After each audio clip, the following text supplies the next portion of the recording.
जय जय श्री सीताराम भक्तों, स्वागत है आपका हमारा YouTube चैनल ब्रह्मेश्वर महादेव ज्ञान दर्पण में। भक्तों, आज हम चर्चा करने वाले हैं जो आश्विन मास के कृष्ण पक्ष में जो इंद्रा नाम की जो एकादशी आती है, इस एकादशी की जो कथा है वो हम आपको सुनाने जा रहे हैं। भक्तों, यदि आप हमारे इस चैनल पर नए हैं, अभी तक आपने हमारे चैनल ब्रह्मेश्वर महादेव ज्ञान दर्पण को सब्सक्राइब नहीं किया, सब्सक्राइब कर लीजिएगा। वीडियो आपको अच्छी लगे तो लाइक कीजिए, ज्यादा से ज्यादा लोगों को शेयर कीजिएगा। भक्तों, जो आश्विन मास के कृष्ण पक्ष में जो एकादशी तिथि आती है, इसको जो है इंद्रा एकादशी के नाम से जाना जाता है, क्योंकि ये श्राद्ध पक्ष में, पितृपक्ष में ये तिथि आती है। इस पर श्राद्ध का समय चल रहा होता है, तो इसका जो महात्म्य है वो और एकादशी से अलग होता है, क्योंकि वैसे तो हर एकादशी का अपना अलग ही महात्म्य होता है, परंतु ये जो है एकादशी ये अपने पितरों को समर्पित होती है। और इसमें जो है यदि कोई संकल्प पूर्वक इसका व्रत करके अपने पितरों को अर्पित कर देता है तो उसके पितृ जो है मोक्ष को प्राप्त होते हैं। भक्तों, कथा इस प्रकार से है, क्योंकि हम जो भी कथा सुनाते हैं हम किसी न किसी जो है शास्त्र पर आधारित कथा होती है, हम कोई मनगढ़ंत कथा नहीं सुनाते हैं। सारी जो कथाएं हैं ये भगवान श्री कृष्ण ने जो है युधिष्ठिर जी को कथाएं सुनाई है, वही कथा जो है हम आपको सुना रहे हैं।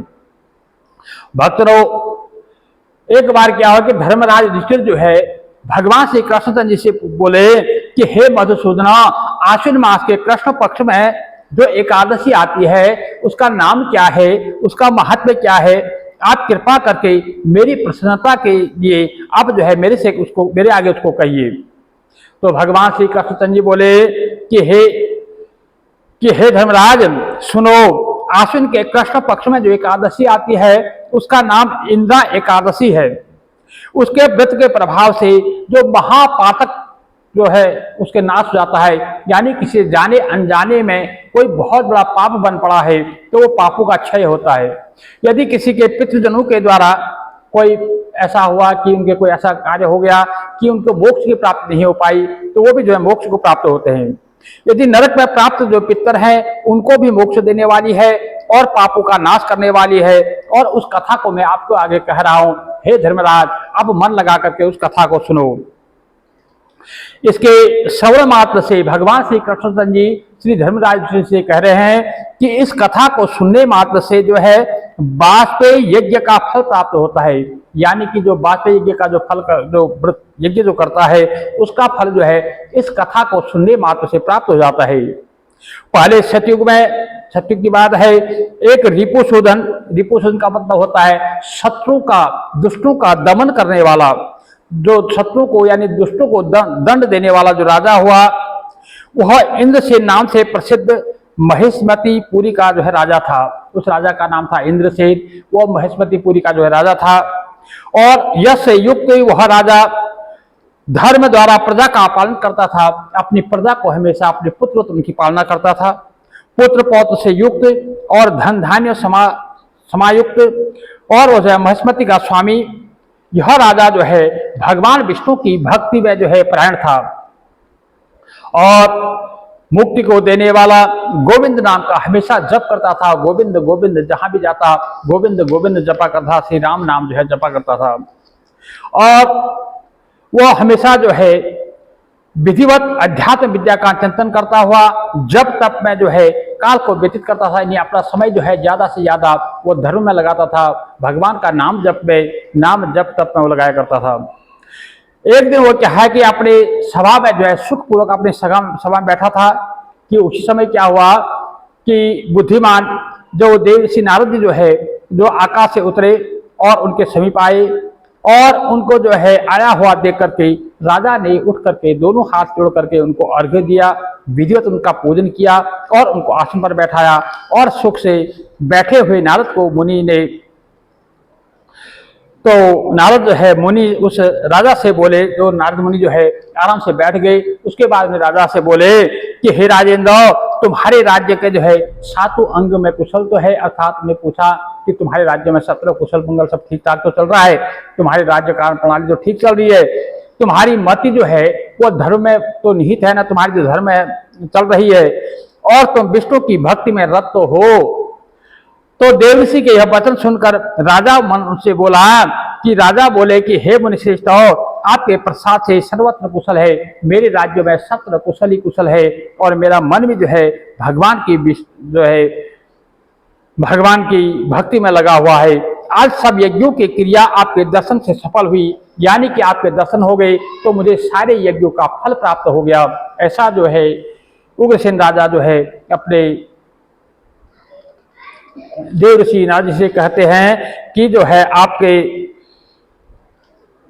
जो इंद्रसेन राजा जो है उनसे कहते हैं कि आपके दर्शन से जो है मुझे सारे यज्ञों का फल प्राप्त हो गया है।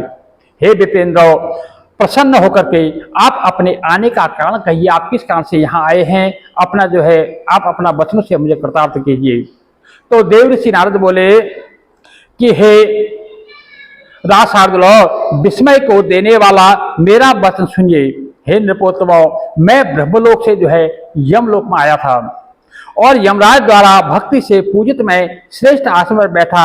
यहाँ जो है धर्मशील सत्यवान यम की उपासना करने वाले, बहुत से पुण्य को करने वाले तुम्हारे पिताजी को व्रत के बिगड़ जाने से दोष से युक्त यम की सभा में देखा।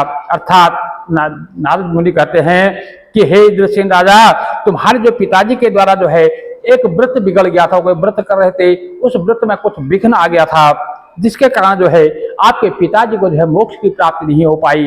वो जो है यमलोक में बैठे हुए हैं। वहां उनको देखा तो उनको देख करके मुझे बहुत विस्मय हुआ कि ये बहुत धर्मात्मा राजा यहाँ यम की सभा में कैसे बैठे हुए हैं। तो उस समय जो है आपके पिताजी ने जब मेरे को देखा, उन्होंने तुम्हारे लिए एक संदेशा कहा कि हे राजेश्वर, उसे सुनिए।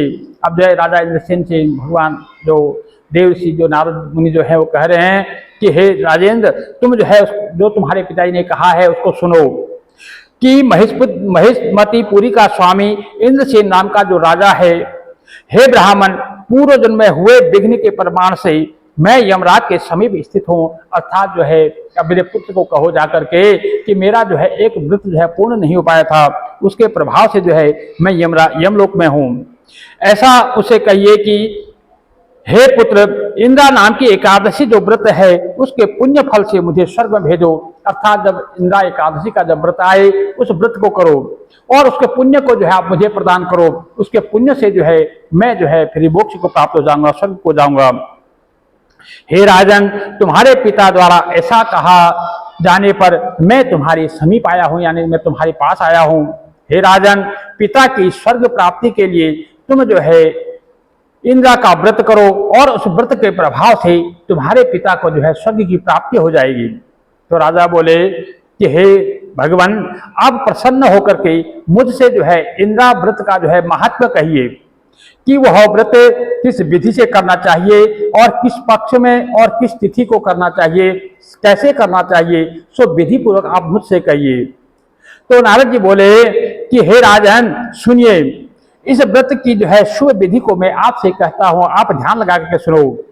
आश्विन मास के कृष्ण पक्ष में दशमी का जब दिन आए तो श्रद्धा युक्त होकर के प्रातः काल जो है स्नान करे,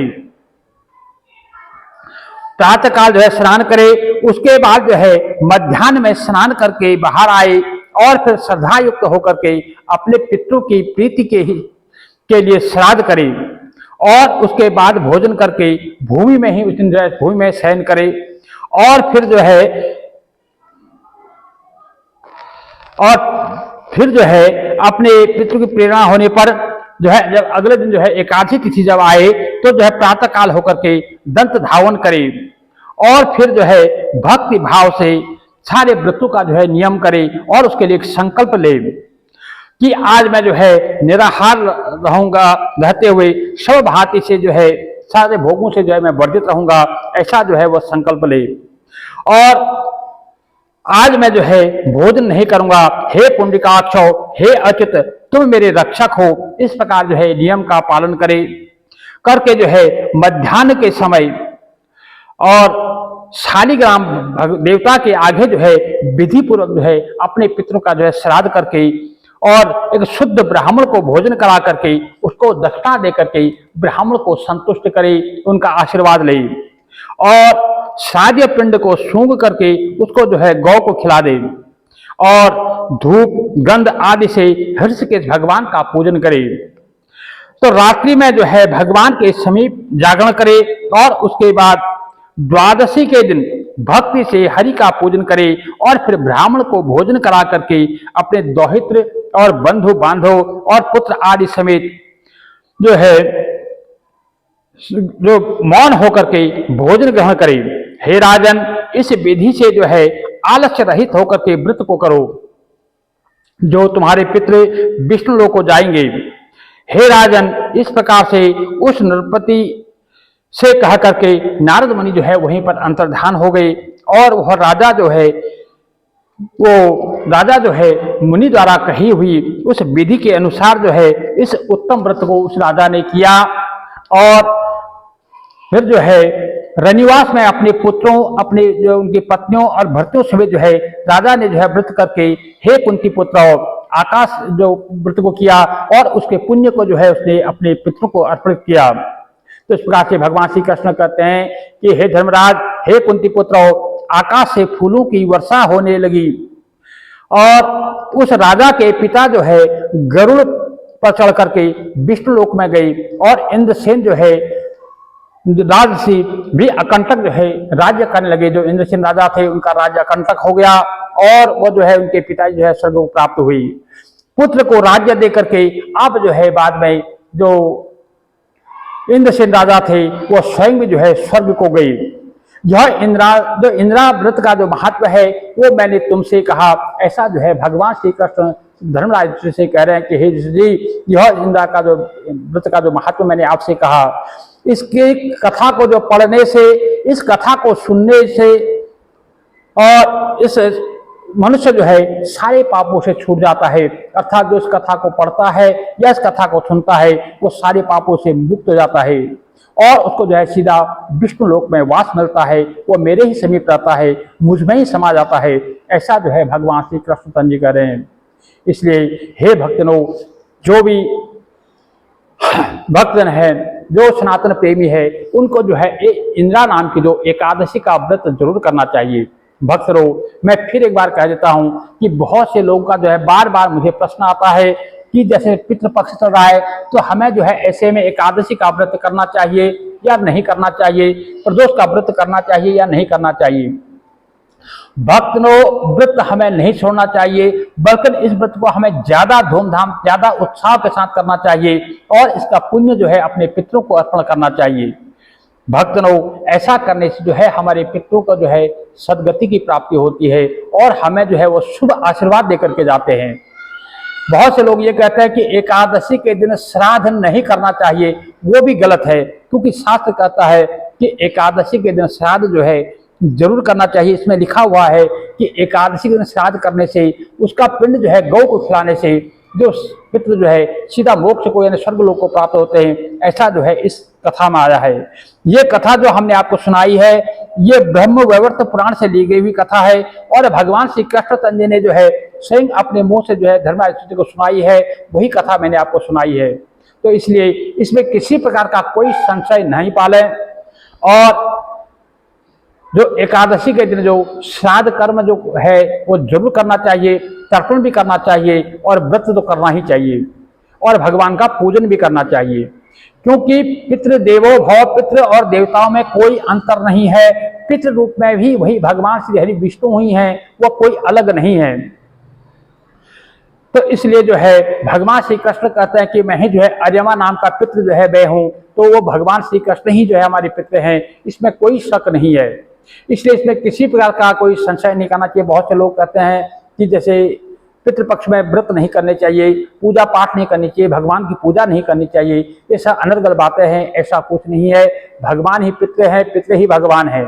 बस सिर्फ ये अपने मन की जो है गणना है, अपने मन की चंचलता है। अपने मन को स्थिर कीजिए और एक ही भगवान है और सब उसी परम पिता परमेश्वर की सत्ता है। इसलिए मैं तो यही कहूंगा, जितना भी आपसे बन पड़े इन पितृपक्ष में तो और भी ज्यादा जो है राम नाम का जपना चाहिए। राम राम कृष्ण कृष्ण ज्यादा से ज्यादा जपना चाहिए, सात्विक रहना चाहिए, ब्रह्मचर्य का पालन करना चाहिए, और जो भी आप सात्विक कार्य करते हैं उसको जो है अपने पितरों को जो है समर्पित करना चाहिए। इससे आपके पितरों को मोक्ष की प्राप्ति होगी, सदगति की प्राप्ति होगी और वह जो है आपको शुभ आशीर्वाद देकर के जाएंगे।